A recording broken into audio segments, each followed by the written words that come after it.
Certainly our readings today introduce us to the coming of the Holy Spirit. Certainly Philip and Peter and John down in Samaria give life to that Spirit. St. Peter in his letter gives life to the Spirit, and Jesus is beginning to bring the Spirit into the conclusion of his ministry here on earth.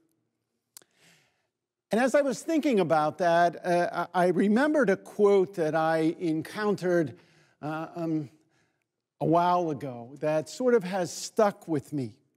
And the quote is, "Jesus loved the world enough to die for it, but not so much as to be seduced by it."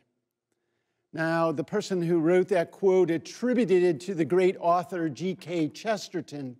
And I did a little research, but I couldn't find it in any of Chesterton's writings or anybody else's writings.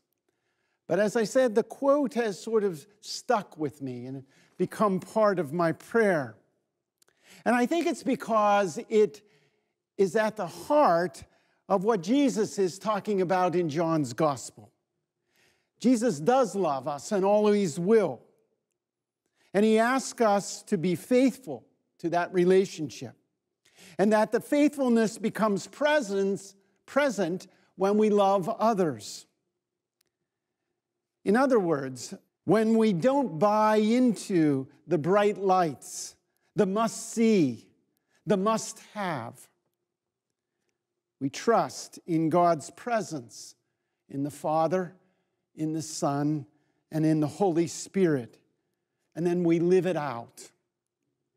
In our opening prayer of Mass today, we are reminded that celebrating the Eucharist, we are to live each day in remembrance so that we live always and hold on to what it is that we remember, and it becomes part of what we do. Hopefully, our remembrance of God, of Father, Son, and Spirit, of God's love for us, will be made present in the living of our life and in our love for one another.